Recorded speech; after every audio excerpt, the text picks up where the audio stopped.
जय श्री कृष्णा, जय श्रीमन नारायण।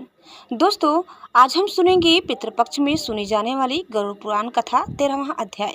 दोस्तों, आगे की अध्याय यानी 1 अध्याय से 12 अध्याय तक आप इस चैनल के प्लेलिस्ट में जाइए, वहां पर अध्याय 1 से 12 तक सुनने को मिलेगा।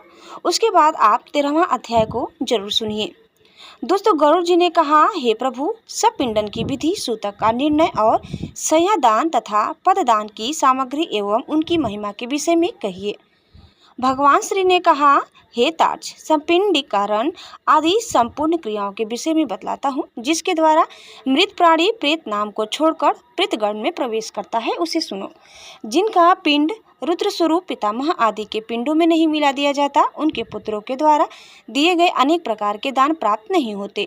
उनका पुत्र भी सदा अशुद्ध रहता है, कभी शुद्ध नहीं होता, क्योंकि सपिंड करण के बिना शतक की निवृत्ति अर्थात समाप्ति नहीं होती। इसलिए पुत्र के द्वारा सूतक के अंत में सपिंडन किया जाना चाहिए। मैं सभी के लिए सूतकांत का यथोचित काल कहूँगा। ब्राह्मण 10 दिन में, क्षत्रिय 12 दिन में, वैश्य 15 दिन में और शूद्र 1 मास में शुद्ध होता है। प्रेत संबंधी सूतक में सपिंडी 10 दिन में शुद्ध होते हैं, शकुल्या 3 रात में शुद्ध होते हैं और गोत्रज स्नान मात्र से शुद्ध हो जाते हैं। चौथी पीढ़ी तक के बांधव 10 रात में, 5वीं पीढ़ी के लोग 6 रात में, 6ठी पीढ़ी के 4 दिन में और 7वीं पीढ़ी के 3 दिन में, 8वीं पीढ़ी के 1 दिन में, 9वीं पीढ़ी के 2 प्रहर में तथा 10वीं पीढ़ी के लोग स्नान मात्र से मरना शौच और जन्ना शौच से शुद्ध हो जाते हैं। देशांतर में गया हुआ कोई व्यक्ति अपने कुल के जनना शौच या मरना शौच के विषय का समाचार 10 दिन के अंदर सुनता है, तो 10 रात्रि बीतने में जितना समय शेष रहता है, उतने समय के लिए उसे अशौच होता है। 10 दिन बीत जाने के बाद और 1 वर्ष के पहले 1 तक ऐसा समाचार मिलने पर 3 रात तथा अशौच रहता है। संवत्सर अर्थात 1 वर्ष बीत जाने पर समाचार मिले तो स्नान मात्र से शुद्धि हो जाती है। मरना शौच के आदि में 2 भागों में बीतने के पूर्व अर्थात 6 दिन तक यदि कोई दूसरा अशौच आ पड़े तो आद्य अशौच की निवृत्ति के साथ ही दूसरे अशौच की भी निवृत्ति अर्थात शुद्धि हो जाती है। किसी बालक की दांत निकलने से पूर्व मृत्यु होने पर आद्य अर्थात उसके अंतिम संस्कार के बाद स्नान करने पर, चूड़ाकरण अर्थात मुंडन हो काने पर, 1 रात, व्रत बंध होने पर 3 रात और व्रत बंध के पश्चात मृत्यु होने पर 10 रात का अशौच होता है। जब किसी भी वर्ण की कन्या की मृत्यु जन्म से लेकर 27 मास की अवस्था तक हो जाए तो सभी वर्णों में समान रूप से सद्य अशौच की निवृत्ति हो जाती है। इसके बाद वाग्दान पर्यंत 1 दिन का और इसके बाद अथवा बिना वाग्दान के भी सयानी कन्याओं की मृत्यु होने पर 3 रात्रि का अशौच होता है। यह निश्चित है, वाग्दान के अनंतर कन्या की मृत्यु होने पर पितृकुल और वरकुल दोनों को 3 दिन का तथा कन्या हो जाने पर केवल पति के कुल में अशौच होता है। 6 मास के अंदर गर्भस्राव हो जाने पर जितने माह का गर्भ होता है उतने ही दिनों में शुद्धि होती है। इसके बाद अर्थात 6 माह के बाद गर्भस्राव हो तो उस स्त्री को अपनी जाति के अनुरूप अशौच होता है। गर्भपात होने पर सपिंड की सद्य शुद्धि हो जाती है। कलयुग में जन्ना शौच और मरना शौच से सभी वर्णों की 10 दिन में शुद्धि हो जाती है, ऐसा शास्त्र का निर्णय है। मरना शौच में आशीर्वाद, देव पूजा, प्रत्युत्थान, अभिवादन, पलंग पर शयन अथवा किसी अन्य का स्पर्श नहीं करना चाहिए। इसी प्रकार मरना शौच में संध्या, दान, जप, होम, स्वाध्याय, पितृपर्तन, ब्राह्मण भोजन तथा व्रत नहीं करना चाहिए। जो व्यक्ति सूतक में नित्य नैमित्तिक अथवा काम्य कर्म करता है, उसके द्वारा पहले किए गए नित्य नैमित्तिक आदि कर्म विनष्ट हो जाते हैं। व्रती, मंत्रपूत, अग्निहोत्री, ब्राह्मण, ब्रह्मनिष्ठ, यति और राजा, इन्हें सूतक नहीं लगता। विवाह उत्सव अथवा यज्ञ में मरना शौच हो जाने पर उस शौच की प्रवृत्ति के पूर्व बनाया हुआ अन्न भोजन करने योग्य होता है, ऐसा मनु ने कहा है। सूतक ना जानने के कारण जो व्यक्ति सूतक वाले घर से अन्न आदि कुछ ग्रहण करता है वह दोषी नहीं होता, किंतु याचक को देने वाला दोष का भागी होता है। जो सूतक को छिपाकर ब्राह्मण को अन्न देता है वह दाता तथा सूतक को जानकर भी जो ब्राह्मण सूत कान्न का भोजन करता है वे दोनों ही दोषी होते हैं। इसलिए सूतक से शुद्धि प्राप्त करने के लिए पिता का सपिंडन श्राद्ध करना चाहिए, तभी वह मृतक पितृगणों के साथ पितृलोक में जाता है। तत्वदर्शी मुनियों ने 12वें दिन 3 पक्ष में 6 मास में अथवा 1 वर्ष पूर्ण होने पर सपिंडन करने के लिए कहता है। कलयुग में धार्मिक भावना के अनित्य होने से, पुरुषों की आयु क्षीण होने से और शरीर की अस्थिरता के कारण 12वें दिन ही सपिंडीकरण कर लेना प्रशस्त है। गृहस्थ के मरने पर व्रत बंध उत्सव आदि व्रत उद्यापन तथा विवाह आदि कृत्य नहीं होते। जब तक पिंड मेलन नहीं होता, अर्थात पितरों में पिंड मिला नहीं दिया जाता या सपिंडीकरण श्राद्ध नहीं हो जाता, तब तक उसके यहाँ से भिक्षु भिक्षा भी नहीं ग्रहण करता, अतिथि उसके यहाँ सत्कार ग्रहण नहीं ग्रहण करता और नित्य नैमित्तिक कर्मों का भी लोप रहता है। कर्म का लोप होने से दोष का भागी होना पड़ता है। इसलिए चाहे निरन्निक हो या सार्वनिक, 12वें दिन सपिंडन कर देना चाहिए। सभी तीर्थों में स्नान आदि करने और सभी यज्ञों का अनुष्ठान करने से जो फल प्राप्त होता है, वही फल 12वें दिन सपिंडन करने से प्राप्त होता है। अतः स्नान करके मृत अवस्था में गोमय से लेपन करके पुत्र को शास्त्रोक्त विधि से सपिंडन श्राद्ध करना चाहिए। पाद्य अर्घ्य आचमनीय आदि से विश्व देव का पूजन करें और अधगति के पितरों के लिए भूमि में विकीर देकर हाथ पांव धोकर पुनः आचमन करें। तब वसु, रुद्र और आदित्य स्वरूप पिता, पितामह तथा प्रपितामह को क्रमशः 1-1 अर्थात 3 पिंड प्रदान करें और चौथा पिंड मृतक को प्रदान करें। चंदन, तुलसी पत्र, धूप, दीप, सुंदर भोजन, तांबूल, सुंदर वस्त्र तथा दक्षिणा आदि से पूजन करें। तदंतर सुवर्ण की सलाका से प्रेत के पिंड को 3 भागों में विभक्त करके पितामह आदि के पिंडों में पृथक पृथक उसका मेलन करें, अर्थात एक भाग पितामह के पिंड में, दूसरा भाग प्रपितामह के पिंड में, तीसरा भाग वृद्ध प्रपितामह के पिंड में मिलाए। हे तार्क्ष्य, मेरा मत है कि माता के पिंड का मेलन पितामही आदि के पिंड के साथ और पिता के पिंड का मेलन पितामह आदि के पिंड के साथ करके सपिंडीकरण श्राद्ध संपन्न करना चाहिए। जिसके पिता की मृत्यु हो गई हो और पिता माँ जीवित हो, उसे प्रपितामह आदि पूर्व पुरुषों को 3 पिंड प्रदान करना चाहिए और पितृपिंड को 3 भागों में विभक्त करके उन्हीं के साथ मेलन करे। माता की मृत्यु हो जाने पर पितामही जीवित हो तो माता के सपिंड श्राद्ध में भी पितृ सपिंडन की भांति प्रपितामही आदि से मातृपिंड का मेलन करना चाहिए, अथवा पितृपिंड को मेरे पिंड में और मातृपिंड को महालक्ष्मी पिंड में मिलाए।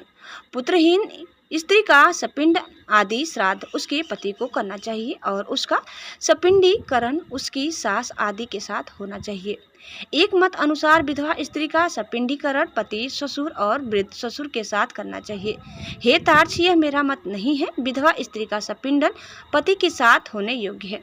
हे काश्यप, यदि पति और पत्नी एक ही चिता पर आरूढ़ हुए हो तो तृण को बीच में रखकर ससुर आदि के पिंड के साथ स्त्री के पिंड का मेलन करना चाहिए।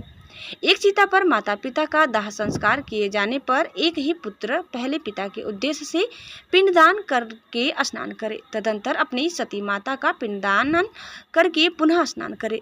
यदि 10 दिन के अंतर्गत किसी सती ने अग्नि प्रवेश किया है तो उसका सय्यादान और सपिंडन आदि कृत्य उसी दिन करना चाहिए जिस दिन पति का किया गया हो।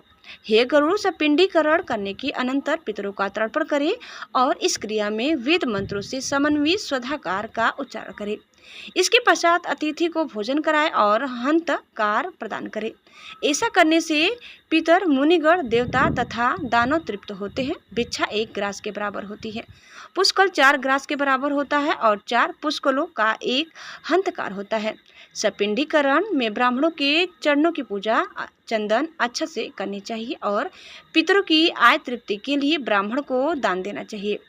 वर्ष भर जीविका का निर्वाह करने योग्य घृत, अन्न, सुवर्ण, रजस, सुंदर गौ, अश्व, गज, रथ और भूमिका आचार्य को दान करना चाहिए।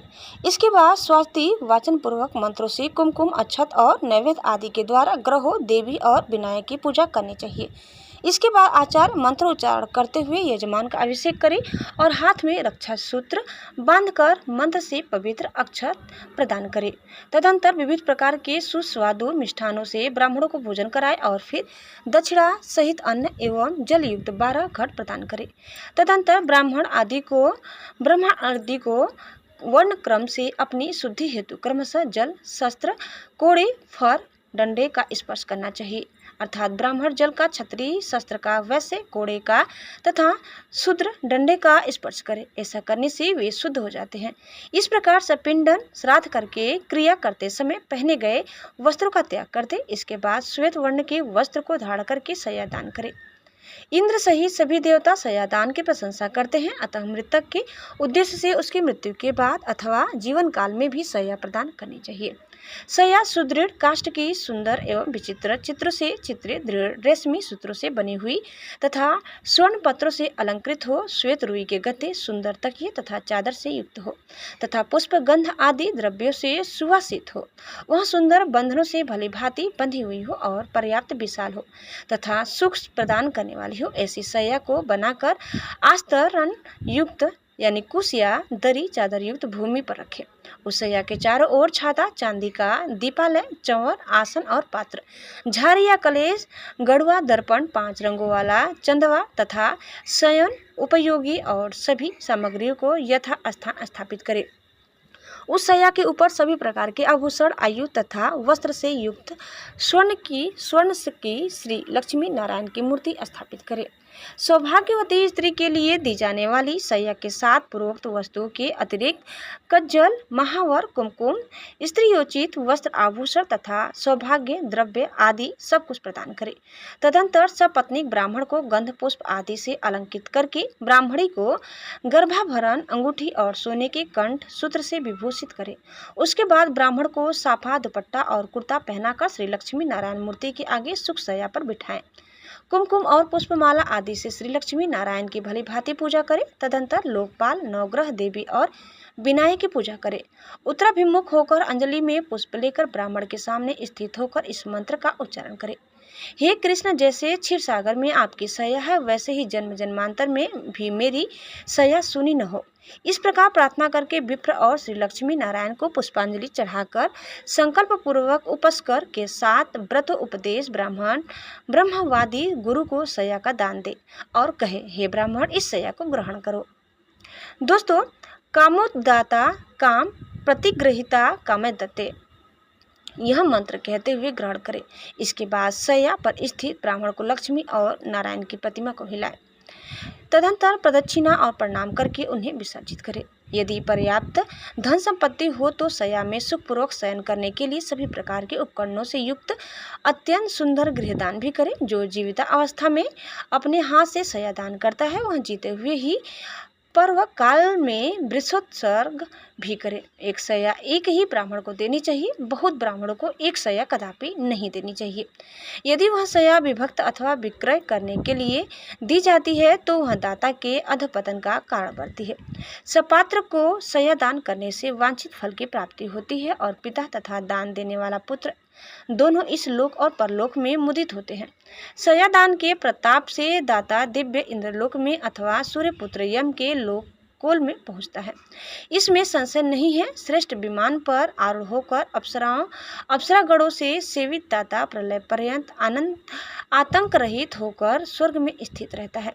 सभी तीर्थों में तथा सभी पर्व दिनों में जो भी पुण्य कार्य किए जाते हैं उन सभी से अधिक पुण्य शय्या दान के द्वारा प्राप्त होता है। इस प्रकार पुत्र को शय्या दान करके पददान देना चाहिए।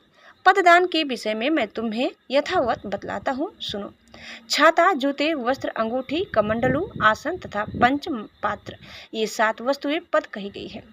दंड, ताम्रपत्र, अमान्य, भोजन, अर्धपात्र और यज्ञोपवीत को मिलाकर पद की संपूर्णता होती है। इस प्रकार शक्ति के अनुसार 13 पददानों की अवस्था करके 12वें दिन 13 ब्राह्मणों को पददान करना चाहिए। इस पददान से धार्मिक पुरुष सद्गति को प्राप्त होते हैं। यम मार्ग में गए हुए जीवों के लिए पददान सुख प्रदान करने वाला होता है। वहाँ यम मार्ग में अत्यंत प्रचंड आतप होता है जिसे मनुष्य जलता है। छाता दान करने से उसके सिर पर सुंदर छाया हो जाती है। जो जूता दान करते हैं वे अत्यंत कंटकाकीन यमलोक के मार्ग में अश्व पर चढ़कर जाते हैं। हे खिचर, वहाँ यम मार्ग में शीत, गर्मी और वायु से अत्यंत घोर कष्ट मिलता है। वस्त्र दान के प्रभाव से जीव सुखपूर्वक उस मार्ग को तय कर लेता है।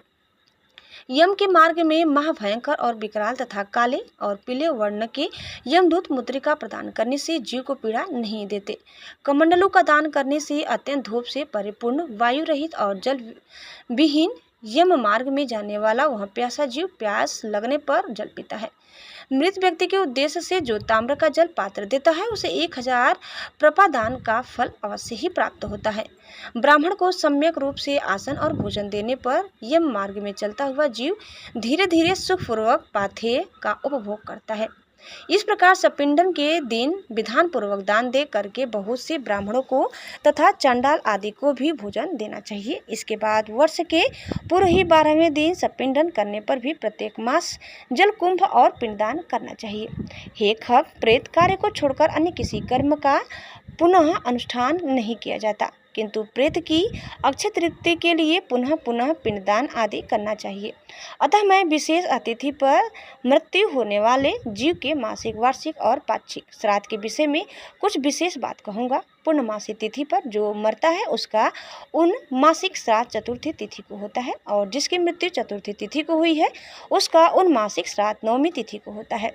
नवमी तिथि को जिसकी मृत्यु हुई है उसका उन मासिक श्राद्ध रिक्ता तिथि चतुर्थी को होता है। इस प्रकार पाक्षिक श्राद्ध 20वें दिन करना चाहिए।